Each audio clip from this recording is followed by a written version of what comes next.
Bismillahirrahmanirrahim. Beberapa mukjizat Nabi Musa alaihi wasallam yang menakjubkan dari Taurat hingga tongkat membelah laut.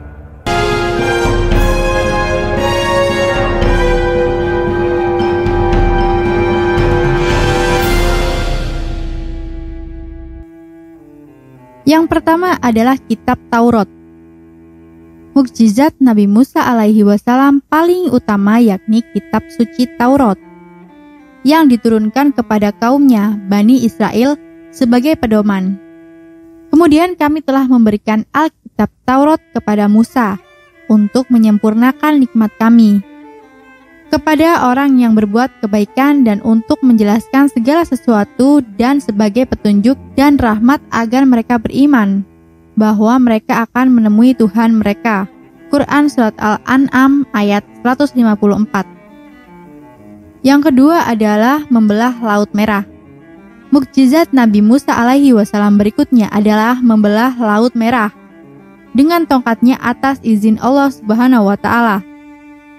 Peristiwa itu terjadi di kala Nabi Musa alaihi wasallam dan para pengikutnya yang telah beriman kepada Allah Subhanahu wa taala dikejar oleh Fir'aun dan bala tentaranya hingga Musa terjepit di tepi laut. Kemudian Nabi Musa diperintahkan Allah Subhanahu wa taala untuk memukulkan tongkatnya ke lautan sehingga terbelah dan dijadikan sebagai jalan untuk lari dari kerajaan Fir'aun. Allah Subhanahu wa taala berfirman, "Dan sesungguhnya telah kami wahyukan kepada Musa, pergilah kamu dengan hamba-hambaku di malam hari, maka buatlah untuk mereka jalan yang kering di laut itu. Kamu tak usah khawatir akan tersusul dan tidak usah takut akan tenggelam." Maka Fir'aun dan bala tentaranya mengejar mereka, lalu mereka ditutup oleh laut yang menenggelamkan mereka, dan Fir'aun telah menyesatkan kaumnya dan tidak memberi petunjuk. Quran Surat Al-Toha ayat 77-79. Yang ketiga adalah tongkat menjadi ular. Mukjizat Nabi Musa alaihi wasallam yakni memiliki tongkat yang dapat berubah menjadi ular besar. Mukjizat ini dikeluarkan Nabi Musa alaihi wasallam kala menghadapi para tukang sihir Raja Fir'aun. Dan dilemparkanlah tongkatmu, maka tatkala tongkat itu menjadi ular, Musa melihatnya bergerak-gerak seperti seekor ular yang gesit. Larilah ia berbalik ke belakang tanpa menoleh.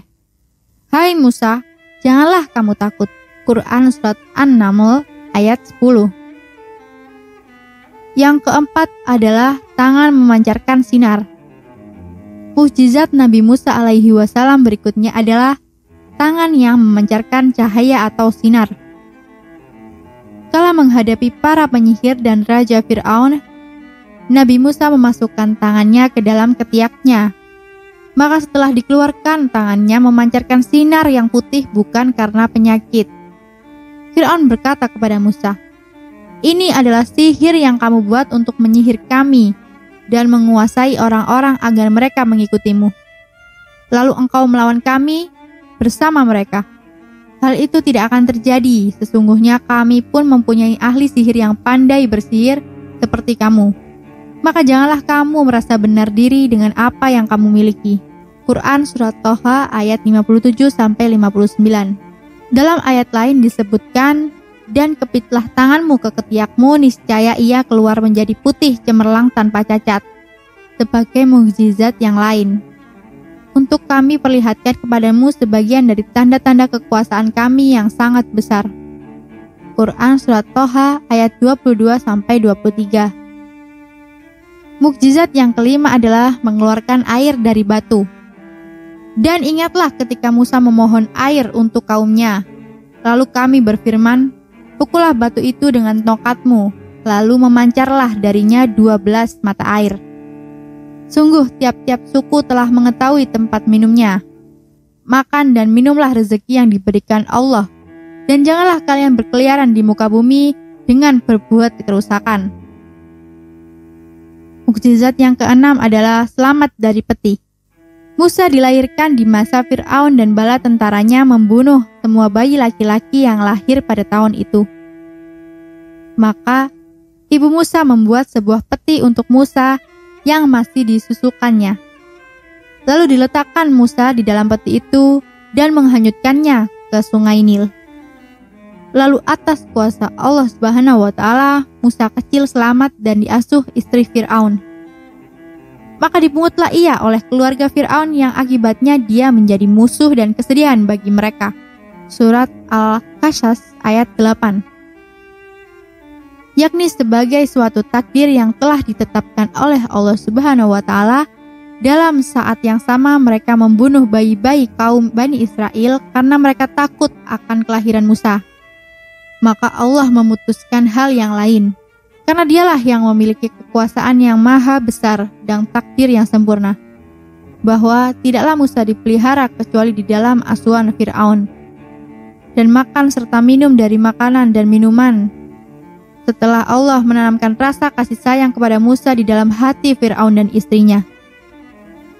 Mukjizat yang ketujuh adalah menghukum Fir'aun dengan angin topan, banjir dan wabah belalang. Mukjizat Nabi Musa lainnya yakni mendatangkan angin topan dan hujan lebat sebagai hukuman atas keingkaran Fir'aun dan penduduknya. Allah Subhanahu wa Ta'ala berfirman, "Maka kami kirimkan kepada mereka topan, belalang, kutu, katak, dan darah sebagai bukti yang jelas, tetapi mereka tetap menyombongkan diri dan mereka adalah kaum yang berdosa." Dan ketika mereka ditimpa azab, Quran Surat Al-A'raf ayat 133. Yang kedelapan adalah menjadikan harta benda Fir'aun dan semua makanan menjadi batu. Musa berkata, "Ya Tuhan kami, sesungguhnya Engkau telah memberi kepada Fir'aun dan pemuka-pemuka kaumnya perhiasan dan harta kekayaan dalam kehidupan dunia.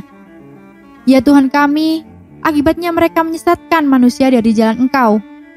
Ya Tuhan kami, binasakanlah harta benda mereka dan kunci matilah hati mereka. Maka mereka tidak beriman sehingga mereka melihat siksaan yang pedih." Quran Surat Yunus ayat 88. Lalu doa yang dipanjatkan oleh Nabi Musa alaihi wasallam ini merupakan ungkapan kemarahan demi membela Allah dan agamanya terhadap Fir'aun dan pemuka-pemuka kaumnya. Karena menurut pandangannya, mereka telah jelas tidak ada manfaat dan tiada kebaikan barang sedikit pun dalam diri mereka. Yang kesembilan ada menenggelamkan karun dan harta bendanya ke bumi. Selain menghadapi Raja Fir'aun yang kejam dan ingkar, Nabi Musa juga menghadapi pemuka Mesir saat itu yang kaya raya, yakni Karun. Disebutkan oleh Ibnu Abbas bahwa Karun masih bersaudara dengan Nabi Musa dan hafal isi Taurat. Namun, ia mengingkari isi dan kenabian Nabi Musa. Maka kami benamkanlah Harun beserta rumahnya ke dalam bumi. Maka tidak ada baginya sesuatu golongan pun yang menolongnya terhadap azab Allah. Dan tiadalah ia termasuk orang-orang yang dapat membela dirinya. Quran Surat Al-Qasas ayat 81. Nabi Musa diutus oleh Allah Subhanahu wa Ta'ala kepada Fir'aun untuk menyerukan agar menyembah Allah dan kembali kepadanya. Saat itu Fir'aun berada dalam puncak kejayaannya dengan segala kebesaran dan pengaruh yang dimilikinya. Nabi Musa alaihi wasallam datang kepadanya dengan membawa risalah dari Allah dan tiada yang membantunya kecuali hanya saudara kandungnya, yaitu Nabi Harun alaihi wasallam. Tetapi Fir'aun membangkang, angkuh, sangat egois, emosi dan kecongkaannya makin menjadi-jadi. Bahkan dia mengaku-ngaku hal yang tidak pantas bagi dirinya. Berani berbuat kurang ajar terhadap Allah, serta menghina dan menganiaya golongan orang-orang yang beriman dan dari kalangan kaum Bani Israel. Mukjizat-mukjizat ditegakkan di tangan Nabi Musa. Dan Allah menampakkannya melalui Nabi Musa secara berangsur-angsur dan berturut-turut, sehingga membuat akal kebingungan dan hati merasa kagum dengannya. Di hadapan mukjizat-mukjizat itu tiada suatu daya upaya untuk dapat menghadapinya. Hal seperti itu tidak lain kecuali datang dari orang yang dikuatkan oleh Allah Subhanahu wa Ta'ala. Setiap kali mukjizat itu muncul, disusul dengan mukjizat lain yang lebih mengagumkan. Berikut adalah 9 mukjizat Nabi Musa alaihi wasallam yang menakjubkan dari Taurat hingga tongkat membelah laut. Terima kasih sudah menonton video ini. Semoga kalian suka dengan video ini dan berkomentar di bawah jika ingin dibawakan cerita apa selanjutnya. Jumpa lagi. Wassalamualaikum warahmatullahi wabarakatuh.